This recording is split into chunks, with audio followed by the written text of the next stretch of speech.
Hello, bonjour à tous, ici Franck, voilà, heureux de vous retrouver tous, je salue tous les frères et sœurs de Bolbec et de Fécamp, et puis aussi tous ceux qui nous rejoignent, qui auront l'occasion de se joindre à nous, d'écouter cette vidéo.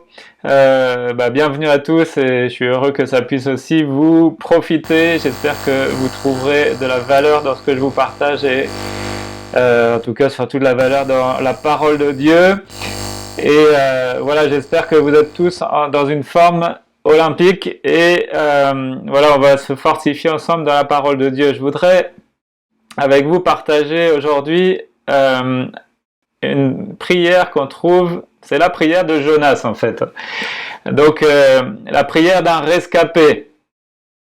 La prière d'un rescapé, et cette prière de Jonas, on la trouve dans le livre de Jonas au chapitre 2, et je vous invite à lire avec moi. Donc il est dit au verset 1er, « L'Éternel fit venir un grand poisson pour avaler Jonas, et Jonas fut 3 jours et 3 nuits dans le ventre du poisson. » Alors, si vous ne connaissez pas cette histoire et que vous vous demandez mais pourquoi Dieu a fait venir ce grand poisson, pourquoi Jonas s'est retrouvé dans cette situation, eh bien je vous invite à relire le chapitre précédent et même à relire tout le livre de Jonas. C'est un petit livre, donc il se lit assez rapidement. Lisez et retrouvez le contexte, on va en reparler un peu tout à l'heure. Mais voilà, je voudrais lire avec vous donc cette prière que fait Jonas alors qu'il se retrouve dans le ventre de ce poisson. Une situation assez originale. Il nous est dit dans le ventre du poisson, il adressa cette prière à l'Éternel son Dieu. Dans ma détresse, moi, j'ai crié à l'Éternel. Et il m'a répondu, oui, du cœur, du séjour des morts. J'ai crié au secours et tu m'as entendu. Tu m'avais jeté dans l'abîme, au fond des océans, et les courants m'ont encerclé, tous tes flots et tes vagues ont déferlé sur moi. Je me disais, je suis chassé de devant toi, pourtant je reverrai ton temple saint. Les eaux m'environnaient et menaçaient ma vie, l'abîme m'enserrait, tout autour de ma tête, les algues s'enlaçaient. Et je suis descendu jusqu'au tréfonds des mers, où naissent les montagnes. La terre avait déjà tiré derrière moi ses verrous pour toujours. Mais du fond de la fosse, tu m'as fait remonter, ô Éternel mon Dieu. Quand je désespérais de conserver la vie, je me suis souvenu de toi, ô Éternel. Et ma prière est montée jusqu'à toi, jusqu'à ton temple saint. Ceux qui s'attachent à de vaines idoles se privent de la grâce.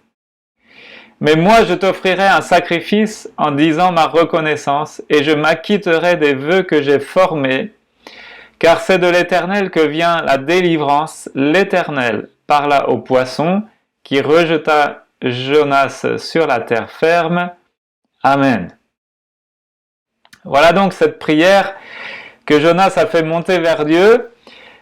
Et voilà, dans ce livre de Jonas, alors il y a beaucoup de choses à dire, mais Jonas, dans son temps, parce qu'il a vécu quand même, il a fait preuve de courage.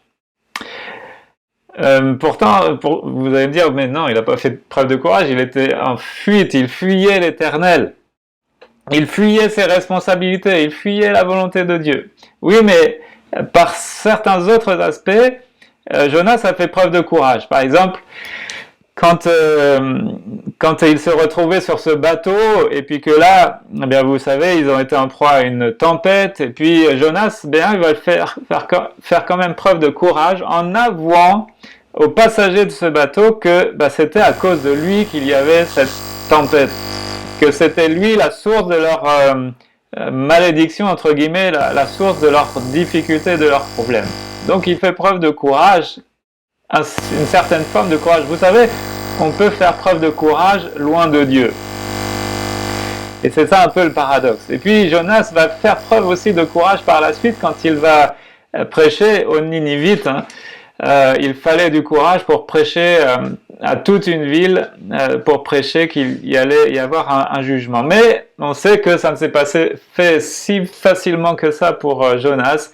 Il a rechigné, il a fui avant en fin de compte, finalement, aller prêcher le message de la repentance que Dieu lui avait donné. Voilà, mais avant ça, donc Saint François d'Assise décrit la prière que Jonas fait ici dans le ventre de ce grand poisson. Et il écrit ceci, il dit, c'est l'appel déchirant d'un sinistré que les flots engloutissent, roulent, étouffent et plongent dans l'obscurité mortelle. Je redis, c'est l'appel déchirant d'un sinistré que les flots engloutissent, roulent, étouffent, plongent dans l'obscurité mortelle jusqu'aux racines des montagnes.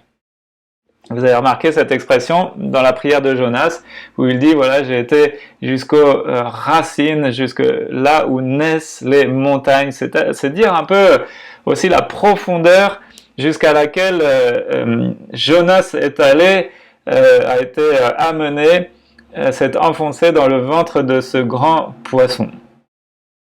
Alors, Jonas crie à Dieu.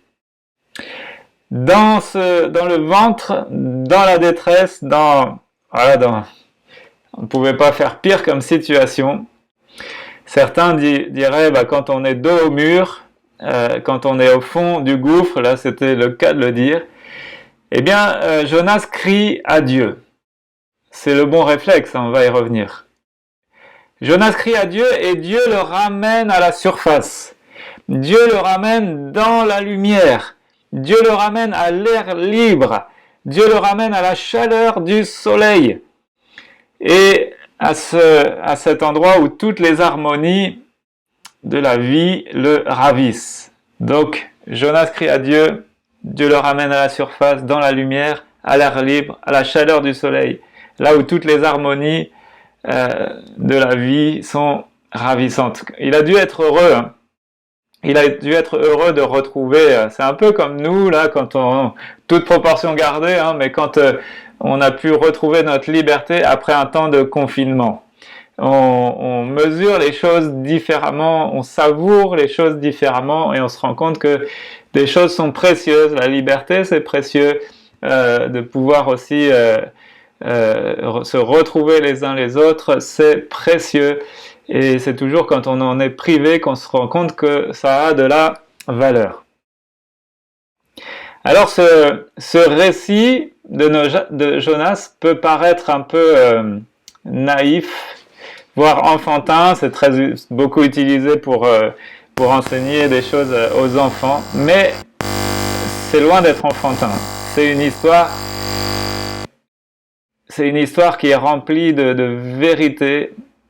C'est une histoire qui est riche pour nous et on va essayer de comprendre juste quelques petites choses, quelques petits points ensemble au travers ce passage. La première question que je voudrais poser, c'est pourquoi la catastrophe? Pourquoi Jonas s'est retrouvé dans cette situation? La réponse, vous le savez si vous connaissez le livre, l'histoire de Jonas. Pourquoi s'est-il retrouvé dans cette situation catastrophique? Eh bien, tout simplement parce que Jonas s'était éloigné de l'Éternel.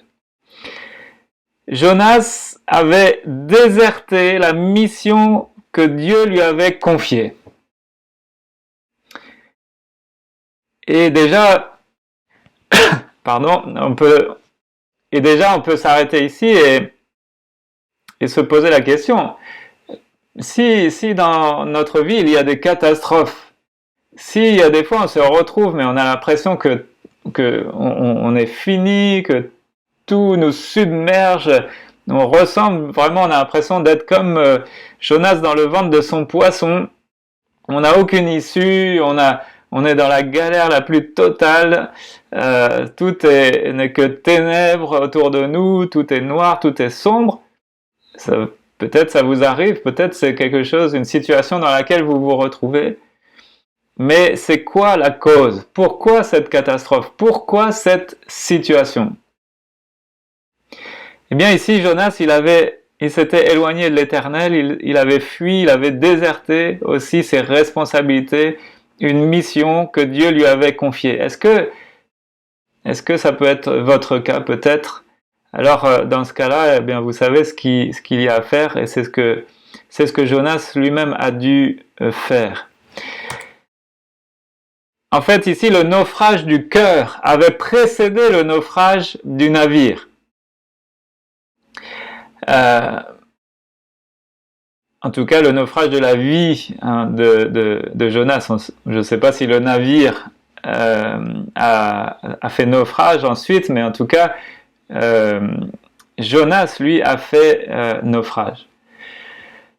Et donc, avant que tout cela se passe, et Jonas, le pire, c'est que Jonas en est conscient. Jonas sait pourquoi il se retrouve là. C'est parce qu'il a fui Dieu, il a fui sa mission. Dieu lui dit d'aller à Ninive, et lui, il prend tout l'opposé, il s'en va à Tarsis. Donc, c'est à l'exact opposé géographiquement. Donc, Jonas fuit ses responsabilités. Vous savez, si vous êtes dans des situations de galère, de difficultés, vous savez plus comment vous en sortir, peut-être vous le savez vous-même, la raison. Mais si c'est vraiment parce que vous êtes éloigné de l'Éternel, et si c'est pire encore parce que vous avez fui ce que Dieu vous a demandé de faire, alors c'est urgent de réagir. C'est urgent de réagir. Et parfois, on peut peut-être être submergé, comme submergé par les soucis, on est bousculé dans les remous des circonstances, comme un pauvre navire agité dans la tempête, ou comme une pauvre petite chose ballottée par les vagues de l'océan. Et moralement, on est comme asphyxié. Intellectuellement, on est comme plongé dans la nuit, et c'est des heures et des heures d'agonie. Vous imaginez Jonas, 3 jours et 3 nuits dans le ventre de ce grand poisson. Ça a dû être quand même terrible. Et cette prière qui est montée de son cœur, eh bien, elle est vraiment le reflet là de quelque chose de terrible que Jonas est en train de vivre. Alors quand nous sentons que tout nous quitte, c'est que nous avons quitté Dieu. Et la solution consiste en quoi? On va le voir, mais si vous sentez que tout va de mal en pis dans votre vie, que c'est galère sur galère, que tout les domaines de votre vie vous semble sans issue, et que vous êtes dans le désarroi et dans la tristesse, vous êtes comme asphyxié, vous êtes comme plongé dans la nuit, et vous êtes comme en agonie, et ça dure depuis longtemps, eh bien peut-être que tout simplement c'est parce que vous avez quitté Dieu, ou en tout cas vous avez fui la volonté de Dieu, vous n'avez pas obéi à Dieu, vous avez peut-être fui des responsabilités, fui une mission que Dieu vous avait confiée. Alors, que faire? Que faire dans une telle situation? Eh bien, Jonas nous dit ce qu'il a fait. On le lit au verset 6 et 7. Il dit « Les eaux m'environnaient et menaçaient ma vie, l'abîme m'enserrait, et tout autour de ma tête, les algues s'enlaçaient. » Donc une autre traduction dit « Les algues tenaient ma tête. J'étais descendu jusqu'aux racines des montagnes. » Et alors qu'est-ce qu'il a fait? Qu'est-ce qu'il a fait? « Je suis descendu jusqu'au tréfonds des mers où naissent les montagnes. » La terre avait déjà tiré derrière moi ses verrous pour toujours, mais du fond de la fosse, tu m'as fait remonter, ô Éternel, mon Dieu. Qu'est-ce qu'il a fait? Eh bien, il est dit, on l'a lu tout à l'heure, qu'il s'est souvenu de l'Éternel. Il s'est souvenu de l'Éternel.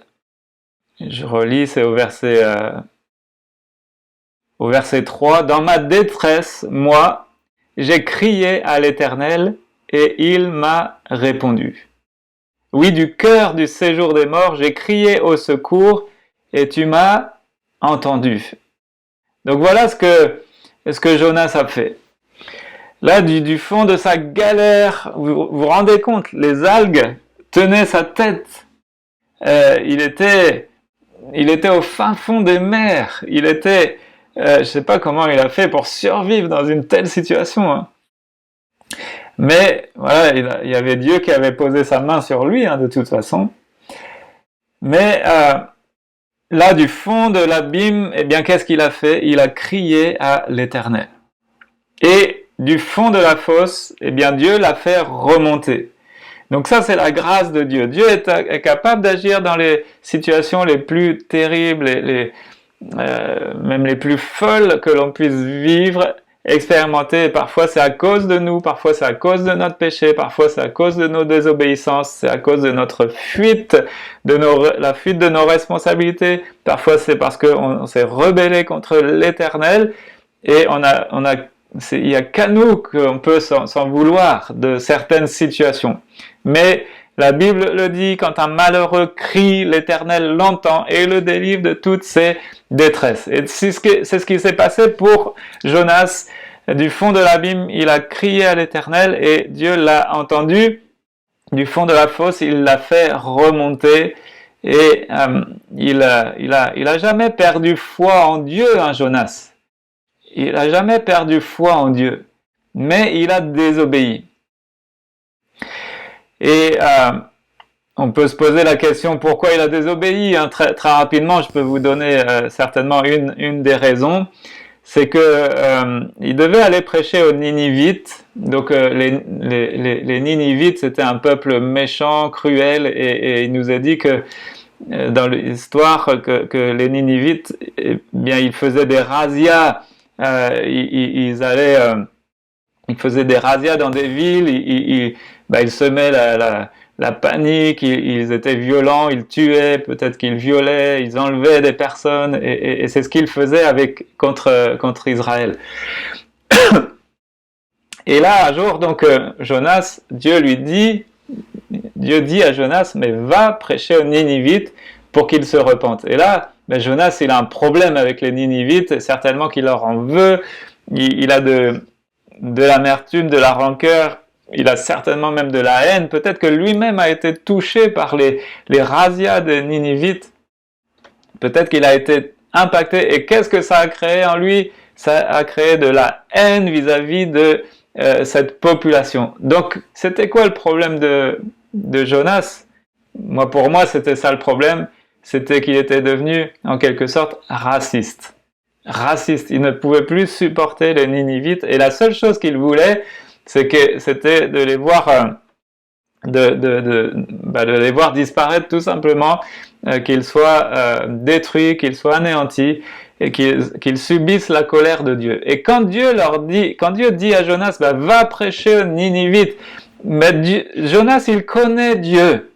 Jonas, il sait, et il le dit lui-même dans la prière qu'on a lue, Jonas, il sait que Dieu est un Dieu d'amour et un Dieu de grâce. Hein, il est dit au verset 9 qu'on a lu, ceux qui s'attachent à de vaines idoles se privent de la grâce. Donc, Jonas, il sait qui est Dieu et il sait pourquoi Dieu l'envoie à Ninive. C'est parce que Dieu veut leur faire grâce à ce peuple. Et Jonas, lui, il refuse. Il ne veut pas que ce peuple se repente et qu'il vive. Voilà le problème de fond de Jonas. Voilà, très, très brièvement, je vais pas m'étendre trop longtemps là-dessus, mais c'est la raison profonde. Et vous, quelle est la raison qui fait que peut-être vous avez fui votre responsabilité, vous fuyez ce que Dieu vous demande de faire? Est-ce que ce sont des peurs? Est-ce que ce sont des choses que vous ne voulez pas voir se réaliser? Parce que, en fin de compte, vous connaissez Dieu, vous savez ce qu'il a en quelque sorte derrière la tête, et vous ne voulez pas voir ça. Malheureusement, Si c'est votre situation, vous risquez de vous retrouver dans bien des difficultés. Alors, dans le fond de l'abîme, dans le ventre de ce poisson, Jonas fait cette prière. Et là, vous savez, c'est comme quand on se retrouve au fond de la piscine ou au fond on plonge dans la mer et puis on touche le fond et là, on va donner un coup de pied pour remonter à la surface. Et voilà, quand on va se retrouver à la surface, on va prendre une grande bouffée d'oxygène. Et bien, c'est ce qui s'est passé. La prière de Jonas, c'est le coup de pied au fond de l'abîme qui fait remonter et qui permet à notre main de saisir en haut la main de Dieu. Voilà, donc moi je vous encourage aussi à faire cette même prière. Cette prière du fond de vos galères, au sein de vos difficultés, de crier à l'Éternel et de lui demander évidemment pardon, de lui demander évidemment de vous délivrer, de vous faire grâce. Mais ensuite, et c'est ce que va devoir faire Jonas, ensuite qu'est-ce qui va se passer? Dieu le fait remonter, Dieu lui fait revoir le ramène à la vie, hein. Mais Jonas va devoir obéir. Jonas va devoir accomplir la mission que Dieu lui avait confiée et bon, ça va pas être sans difficulté, hein. Il a besoin vraiment d'une guérison dans son cœur, ce pauvre Jonas, hein, mais Dieu va lui faire grâce. Et moi je vous invite à faire la même chose, se repentir, crier à Dieu pour votre secours, puis ensuite obéir. Surtout obéissez à Dieu. Vous savez, la volonté de Dieu, elle est bonne, agréable et parfaite, et il n'y a rien de mieux que d'entrer dans les plans de Dieu pour nos vies. Alors, le Tout-Puissant, quelles que soient les difficultés de l'heure, nous ramène à la surface, nous ramène à la lumière. Alléluia, nous ramène aussi à la vérité. Peut-être que, voilà, on se fait des fausses idées, on se crée des fausses croyances, on s'est monté toutes sortes de mensonges dans notre tête. Mais Dieu nous ramène à la vérité. Dieu nous ramène à un sens moral, à une santé morale. Parce que l'état de cœur de Jonas, il n'était pas bon. De vouloir que les Ninivites soient détruits, ce n'était pas bon. C'était pas, moralement, c'était pas bon. Donc il avait plutôt nourri de la haine, du ressentiment, de l'amertume, plutôt que de nourrir des sentiments de grâce, d'amour, etc. Et voilà, même si ça n'excuse pas, hein, le péché des autres, la violence des autres, mais voilà, on a besoin d'être en bonne santé aussi morale, et puis ça redonne la joie de vivre. Voilà, donc Jésus nous redonne cela, enfin Dieu redonne tout cela à Jonas, il le fait revenir à la surface, à la lumière, à la vérité, à la santé morale et à la joie de vivre. Pourquoi? Eh bien parce que trouver Dieu, c'est aussi se trouver soi-même. C'est aussi se trouver soi-même, hein, quand on connaît Dieu, quand on cherche sa face, quand on cherche à le connaître, bien, on cherche à connaître celui qui est notre créateur, celui qui nous connaît sous toutes les coutures, celui qui nous a créés dans notre corps, dans nos cellules, celui qui connaît le nombre de cheveux qu'on a sur la tête. Donc il connaît notre mécanique, il la connaît.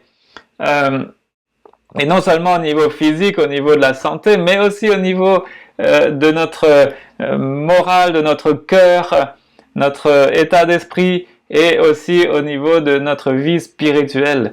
Trouver Dieu, c'est aussi se trouver soi-même, puisque Dieu, il est la source de vie. Dieu, il est le créateur. C'est lui qui donne un sens à notre existence, c'est lui qui donne un sens à notre vie, c'est lui qui nous crée une destinée, c'est lui qui a pour nous des plans d'amour, des plans de paix et non de malheur, c'est lui qui forme des projets sur notre vie, et non pas pour nous restreindre dans notre liberté, non pas pour faire de nous des esclaves d'un Dieu maltraitant, non, bien au contraire.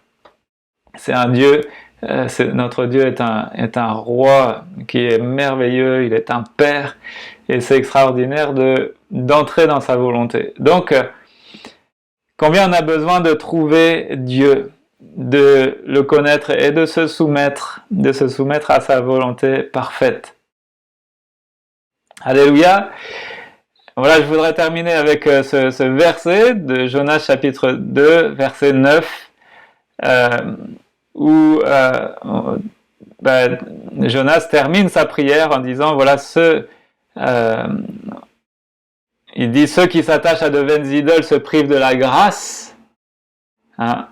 Mais moi, donc pour moi, je t'offrirai des sacrifices avec un cri d'action de grâce. J'accomplirai les vœux que j'ai faits. Le salut vient de l'Éternel.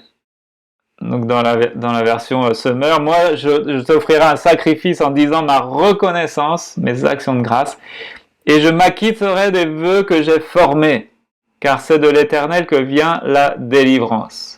Le salut vient de l'Éternel. Amen.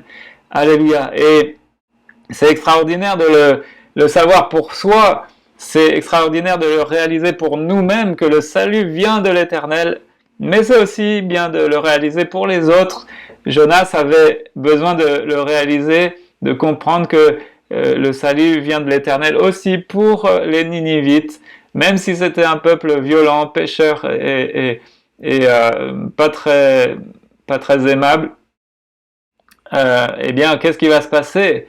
Eh bien, Jonas va prêcher la repentance et les Ninivites vont se convertir, vont se détourner de leur mauvaise voie, ils vont se tourner vers Dieu et ils vont saisir le salut, ils vont être épargnés du jugement que Dieu avait prononcé sur eux au cas où ils persévéreraient dans leur mauvaise voie. Le salut vient de l'Éternel. Donc réalisons-le pour nous. Si vous êtes dans la détresse,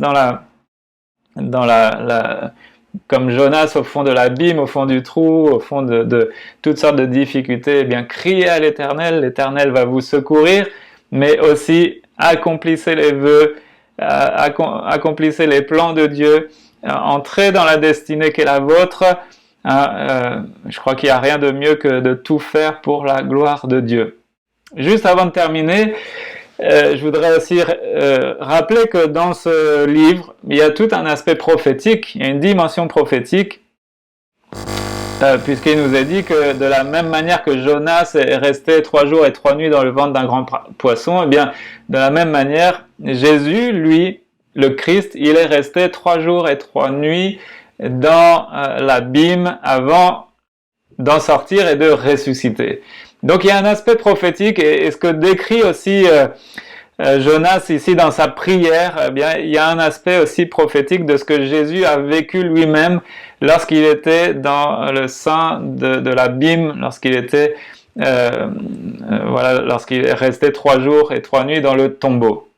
Mais il y a une différence entre Jonas et Jésus, c'est que Jonas, lui, il s'est retrouvé dans cette situation, il s'est retrouvé dans l'abîme à cause de son péché, et là, Dieu lui a fait grâce, et parce qu'il a crié à lui, Dieu lui a fait grâce, et il a pu se sortir, il a été sorti d'affaire, et il a pu retrouver la vie, hein, il est passé de la mort à la vie, littéralement, hein. Mais là, c'était à cause de son péché, alors que Jésus, lui, s'il s'est retrouvé 3 jours et 3 nuits dans la mort, eh bien, c'était pas à cause de son péché. Non, Jésus est innocent et parfait, il est saint, mais c'est à cause de nous. Donc Jésus, lui, c'était volontairement qu'il a donné sa vie, hein, on sait. C'est volontairement que Jésus est mort, il a donné sa vie. Personne ne me l'ôte, dit Jésus, hein, mais je donne ma vie de moi-même, et on sait qu'il donnait sa vie pour notre salut, pour notre délivrance. C'est là que il a porté nos péchés, il a subi la condamnation qui nous était réservée, il a subi la mort.